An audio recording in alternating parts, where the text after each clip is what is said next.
세상 만물이 흐드러지게 피는 계절. 산에 피어도 꽃이고 들에 피어도 꽃이고 길가에 피어도 꽃이고 모두 다 꽃이야. 아무데나 피어도 나보기가 역겨워 가실 때는 말없이 고이 보내드리오리다. 영변의 약산 진달래꽃 아름 따닥하실 길에 뿌리오리다.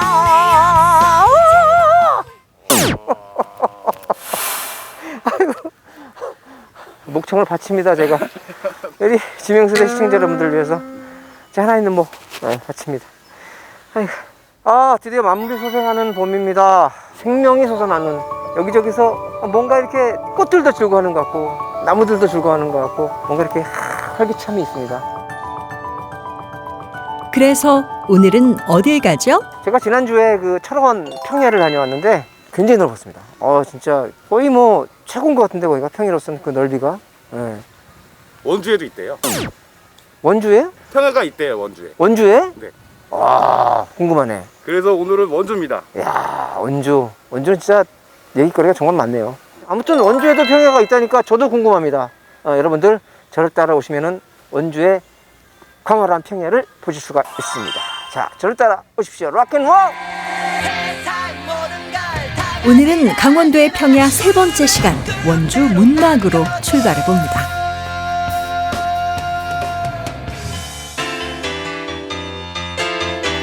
강원 남부의 경제 중심 도시 원주. 원주에서도 남서쪽 경기도 여주와 경계를 이루고 있는 문막읍 반계리입니다. 반계리는 도심에서 벗어나 한적한 전원 풍경을 자랑하는 마을인데요. 이곳 주민들은 반절이라는 이름이 더 익숙한 곳이죠. 강원도의 평범한 농촌 마을인 반계리. 이곳엔 과연 어떤 이야기들이 숨겨져 있을까요? 마을에 들어서자 넓게 펼쳐진 밭에서 주민들이 뭔가를 하고 계시는데요. 요상하게 생긴 물건까지 시선을 끕니다. 자, 안녕하세요. 네, 어서 오세요. 네, 안녕하세요. 그런데 뭘 하고 계셨던 걸까요? 이게 뭐 하시는 거예요? 네, 감자 심는 거예요, 감자. 감자요? 예, 예. 야, 강원도 하면 감자지. 그럼 감자는 그 뭐 씨가 있을 거 아니에요? 예, 예. 이게 감자에 눈이 있어야 해요, 눈. 뭐가 눈이에요? 이거 감자잖아, 이거. 그 눈이 있어야 돼요. 눈이 있는 걸 심어야 돼요. 사실은 이게 씨구나. 그 사인 하죠. 알았으면 겸사겸사 일손을 돕는 것도 괜찮겠죠? 반계리의 봄은 이렇게 감자 농사로 시작하는데요. 그런데 도움이 되고 있는 건 맞나요? 어르신들에 비해 비닐 너무 찢어졌는데요. 아니, 여기 계신 분들하고는 되게 자체 이쁜데 왜 저는 이렇게 됐어요. 관계없어요, 관계없어요. 관계없어요? 네, 힘이 좋아서 그래요, 그건. 힘이 좋아서. 네, 힘이 좋아서 너무 꽉 들어가니까 그런 거고. 라커가 달러 라커인가요? 힘이 센 거 라커지. 김치원 요거 안 된다고. 힘이 없어.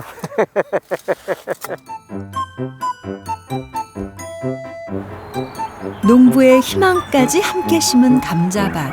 이제 조금 있으면 푸릇한 감자싹이 가득해지겠죠? 근데 강원도 하면 대부분 산이잖아요. 근데 여기 오다 보니까 다 평야입니다. 언제 원래 이렇게 평야가 많았나요? 아, 여기는 강원도에서 철원, 평야 다음으로 여기는 뜰이라고 해서 문막뜰이라고 불렀죠. 그래서 문막들? 네, 문막뜰이라고 불렀는데 예. 여기에 반계리, 문막뜰 중에서도 반계리 쪽이 가장 넓었죠. 그래서 옛날에 원주는 몰라도 문마가 난다. 에이, 무슨 아버지, 그거는 너무 심하셔. 이 교통수단이 없을 때요.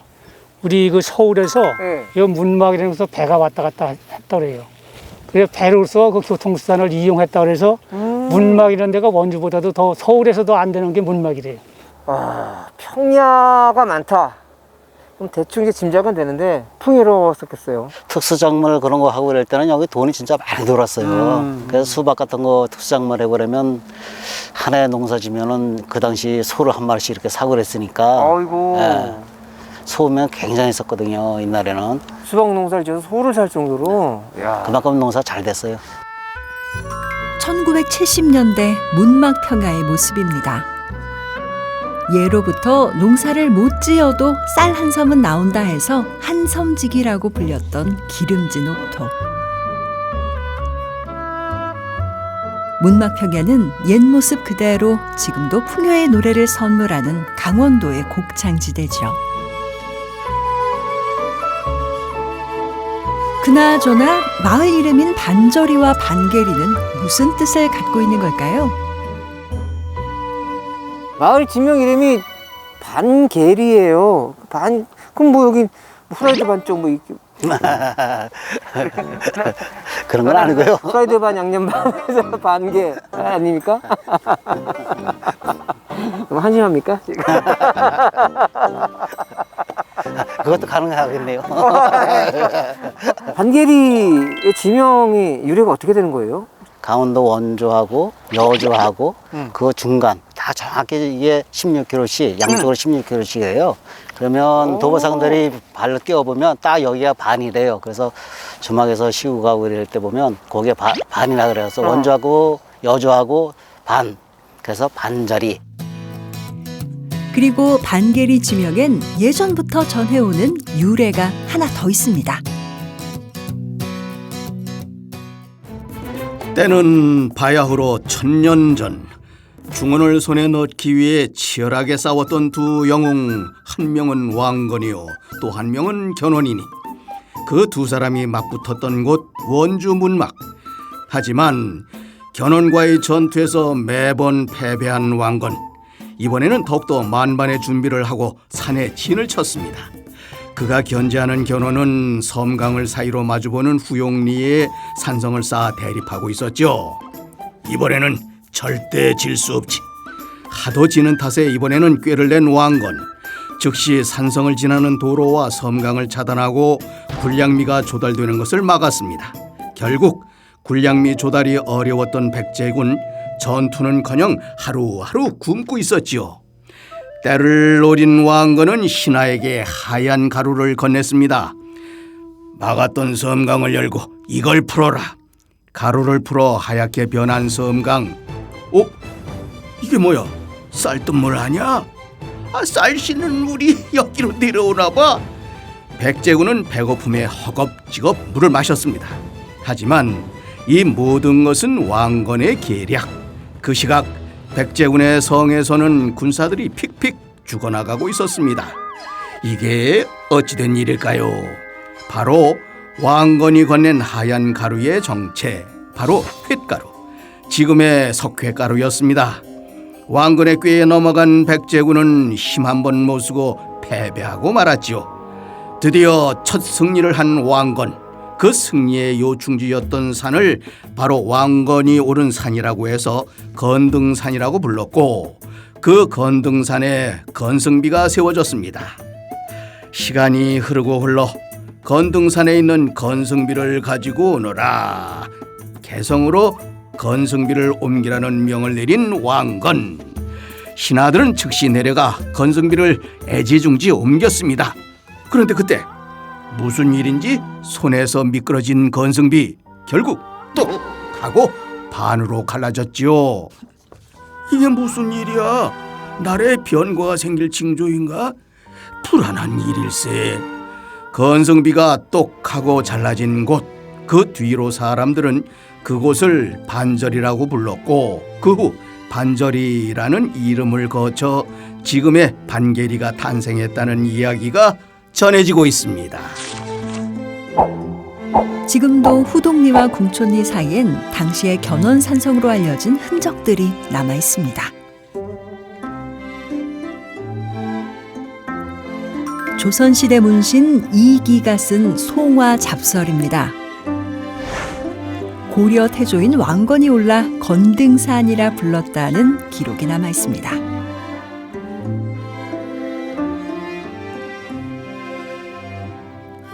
조선 중기의 문인 손곡 이달 선생의 손곡 시집. 건등산이란 제목의 시에도 왕건이 병사를 거닐고 오른 산이란 내용이 담겨 있습니다. 18세기 중반 조선 지도입니다. 다양한 옛 지도에도 기록되어 있는 반계리 건등산.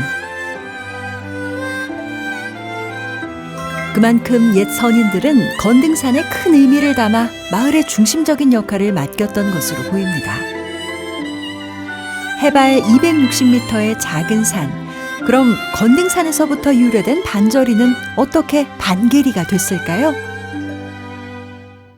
반절이 그게 연음이 되니까 반절이 그걸 한자로 적으러 가니까 이제 그 비슷한 중에서 반계리로 하고, 그다음에 한자 지명을 정치할 때는 소리가 비슷하면서도 가급적이면 좋은 의미를 가졌습니다. 그래서 물가니까 개자를 써서 반계리가 됐다고 그렇게 알려져 있습니다. 정리해보면 절반이란 의미의 반절이 반절이가 됐고, 이것을 비슷한 소리의 한자로 옮겨 적으면서 물과 관련된 반계리란 지명으로 변환된 겁니다.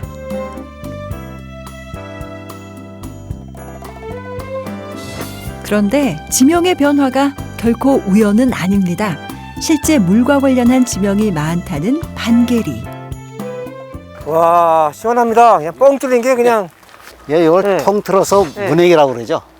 왜? 문액이. 문액이? 예. 아, 이거 문홍사가 잘 됐구나. 그러니까 문홍사가 잘 돼서 넘치니까 이제 물 내게 하는구나. 문액이. 응? 아, 그게 아니고 여기는 옛날부터 물이 많았던 동네라 물이 많았으니까? 강을 끼고 있다 보니까 야트막하게 이렇게 경사가 원만하게 돼 있어가지고 물이 앞에까지 왔다 갔다 할 정도로, 그래가지고 물이 많다 보니까 그 문액이라고 불렀죠. 물이 많다는 얘기는 뭐 농사가 엄청나게 잘 될 수 있는 조건이 형성이 된 거네요. 저수지를 만들 만큼 물이 많이 나오는 곳이란 뜻의 문액이. 이것이 끝이 아닙니다. 문액이란 지명은 마을 지형에 따라 달리 불리고 있지요.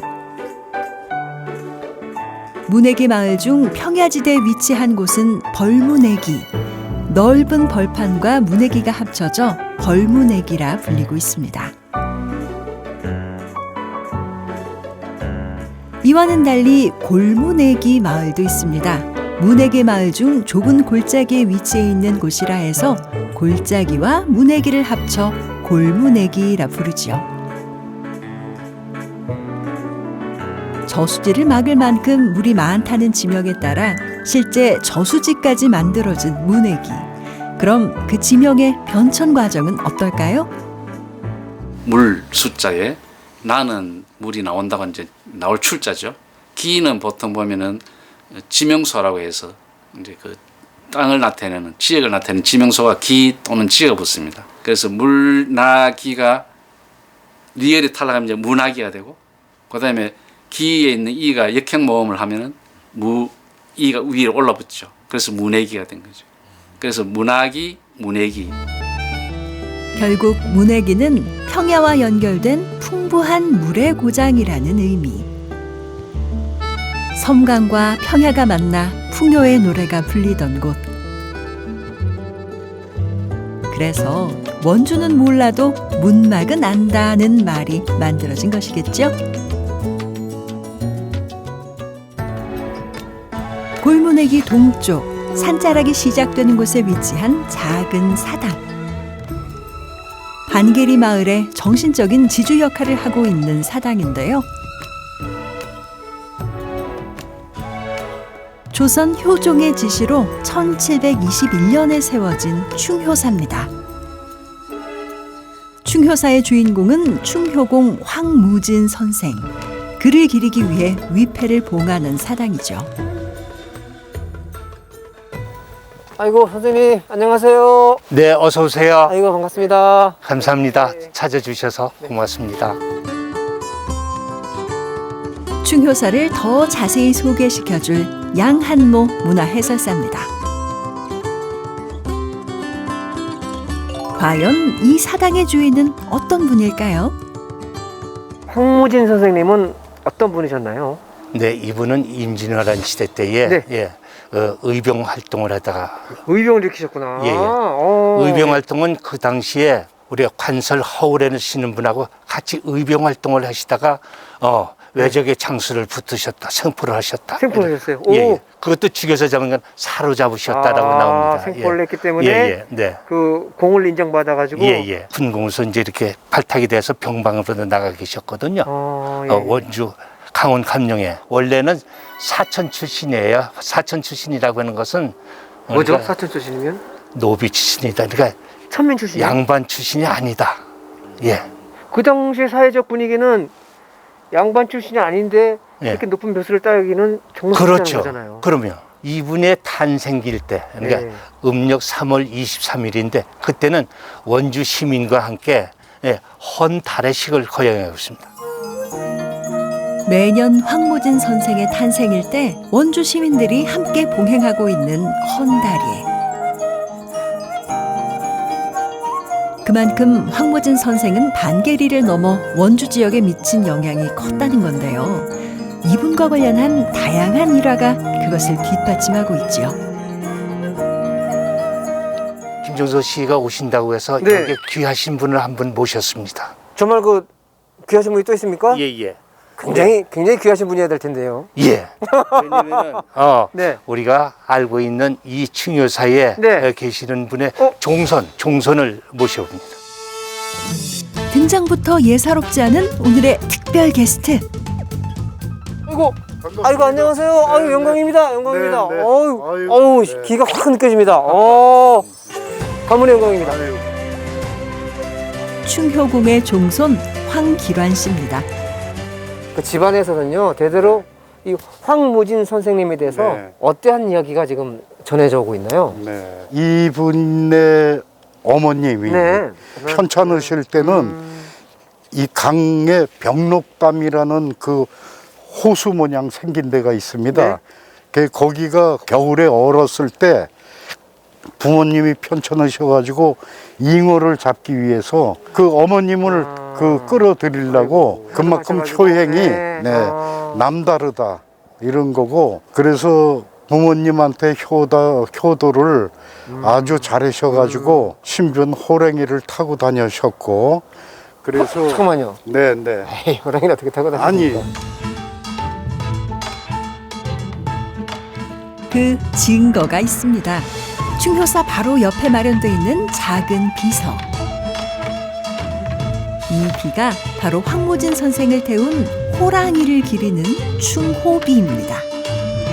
호랑이까지 그 공을 인정받고 있는 것이죠. 그렇다면 황무진 선생이 호랑이를 탈 수 있었던 이유는 뭘까요? 원주 가명에 이제 그 여기서 한 40리 정도 되거든요. 거기를 출퇴근을 했습니다. 이분이. 출퇴근을 부모님한테 그 팥죽을 가지고 식지 않을까봐 뛰고 이래가지고 하늘이 감동해서 그런지는 모르지만은 전례에 따르면은 그 호랑이를 타고 오셨다. 이분은 우리 그 문중에 자랑이면서도 충과 효를 겸비한 분은 아마 이분이 처음 아닌가 이렇게 해서 이분이 호랑이까지 감복한 효심에 홍살문을 하사받은 황무진 선생. 이뿐이 아닙니다. 살아서 받는다는 청살문까지 전국에서 유일하게 두 가지를 모두 받은 분이죠.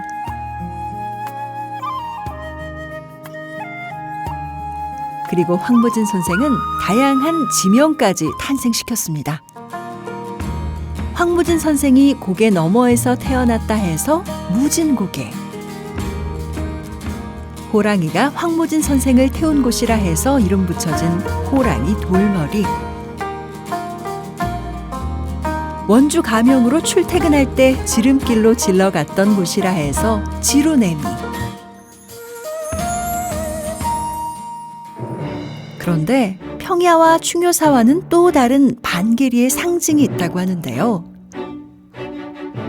마을 한가운데서 위용을 뽐내고 있는 바로 이 고목입니다.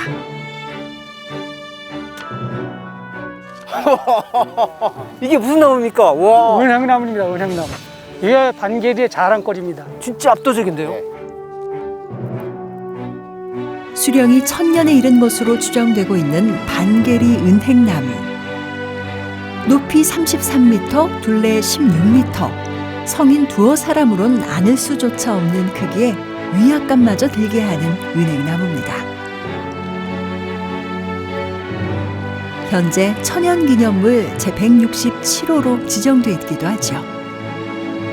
제가 여태까지 본 은행나무 중에서 최고입니다. 네. 이 압도감으로 봤을 때 이 은행나무가 이렇게 오랫동안 튼튼하게 자랄 수 있는 요건이 뭘까요?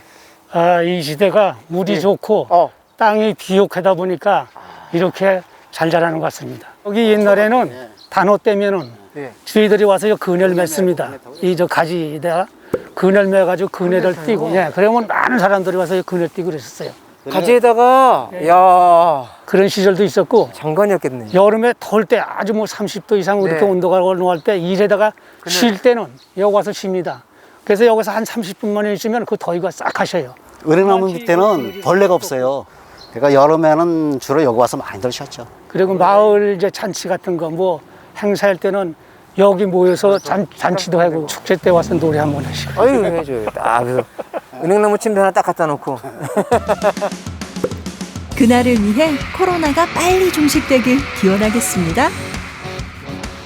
이 나무가 이 마을한텐 정말 그야말로 아낌없이 주는 나무네요. 네, 자랑거리죠. 자랑거리면서 성스러운 거죠. 이 단풍이 보질 못해 일시에 하룻밤 새야 없어지는 수가 있어요. 그렇게 일시에 지면은 단풍이 지면은 예. 그게 풍년이 든다고 그런 얘기가 전해오고 있습니다. 아, 일시에 다 져버리면은 예사롭지 않은 반계리 은행나무. 그 이후에도 3가지 이야기가 전해지고 있습니다. 태조 이성계가 조선을 설립했을 때의 일입니다. 영동 지역을 시찰하던 중 원주 문막에 잠시 들렀습니다. 고려를 멸망시킨 내가 이곳 사람들은 반갑지 않겠지. 고려의 왕건과 관련된 마을이기에 크게 기대하지 않던 이성계. 그런데 이게 웬일일까요? 이성계의 걱정과는 달리 사람들은 그에게 융숭한 대접을 해줬습니다. 생각지도 못한 대접에 크게 감동한 이성계. 예나 지금이나 이럴 땐 기념식수죠. 이성계는 이곳에 기념식수를 심으라 명을 했습니다. 그게 바로 지금의 반계리 은행나무라는 이야기가 전해지고 있습니다. 두 번째 이야기. 이곳에는 성주이 씨 한 명이 살고 있었습니다. 야, 이렇게 땅 좋고 물이 좋은데 어찌 나무를 안 심을 수가 있겠어? 곧장 나무 한 그루를 심은 이 씨, 그 나무를 애지중지하며 매일같이 돌봤죠. 하지만 뜻하지 않게 마을을 떠나게 된 이 씨, 안타깝게도 나무는 두고 갈 수밖에 없었습니다. 하지만 애정을 쏟고 또 쏟아서일까요? 그 나무 지금까지 저절로 잘 자라서 지금의 은행나무가 됐다는 이야기도 전해지고 있습니다. 마지막 3번째 이야기. 옛날 옛적 도력이 높은 스님이 길을 가고 있었습니다. 어디 목을 죽일 데가 없을까? 목이 타들듯이 말랐던 스님의 눈에 맑고 깨끗한 물이 보였지요. 벌컥벌컥 마시던 스님. 야, 이렇게 시원하고 달콤할 수가. 물맛에 감동한 스님은 자신이 들고 다니던 지팡이를 앉아있던 자리에 딱 꽂고 돌아갔습니다. 그런데 이게 웬일일까요? 지팡이가 살아나더니 스스로 자라는 게 아니겠습니까? 그 지팡이가 바로 지금의 은행나무인 것이죠.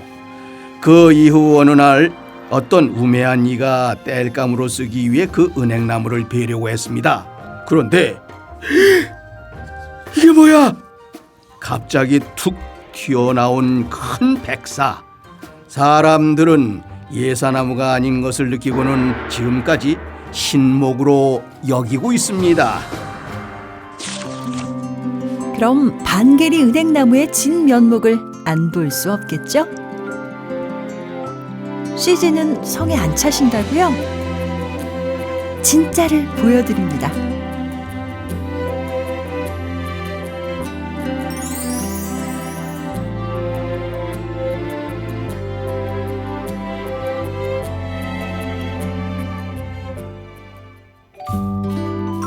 반계리 곁에 위치한 동화마을 수목원입니다. 가을 은행나무 단풍까지 기다리지 못하는 분들의 아쉬움을 달랠 수 있는 곳. 원주 문막의 봄을 더 화려하게 수놓고 있는 수목원인데요. 풍부한 물과 비옥한 토양이 주는 선물을 현재 모습으로 새롭게 이어가고 있는 곳이죠. 저희 수목원에는 우선 5월에는 네. 대표적으로 꽃잔디 군락으로 심어놓은 데가 있어요. 그래서 꽃잔디 여름쯤에는 저희 수국이요. 가을에는 꽃이 지잖아요. 네. 그래서 이제 그라스라고 가을에 뭐 억새, 부들, 갈대 그런 종류가 이제 그라스 종류거든요. 그 그라스원이 여기도 수목원의 대표적인 장소로 될 것 같아요. 왜 하필 문막에 네. 이 아름다운 수목원이 있을까요? 네, 물이 가까이 있으면 사실 종 확보가 되게 좋거든요. 수목원의 목적은 종을 확보하고 보존하는 그런 목적이기 때문에 물이 많아서 종도 많고, 그다음에 땅도 비옥하고, 땅이 딱딱하면 식물이 안 자라죠. 근데 우선은 물이 있으면 땅이 딱딱하지 않겠죠. 그러다 보니까는 이제 거기에 맞는 그런 식물들이 이제 모여드는 거예요. 생명수죠. 네. 최적의 장소네요. 네, 최적의 장소입니다.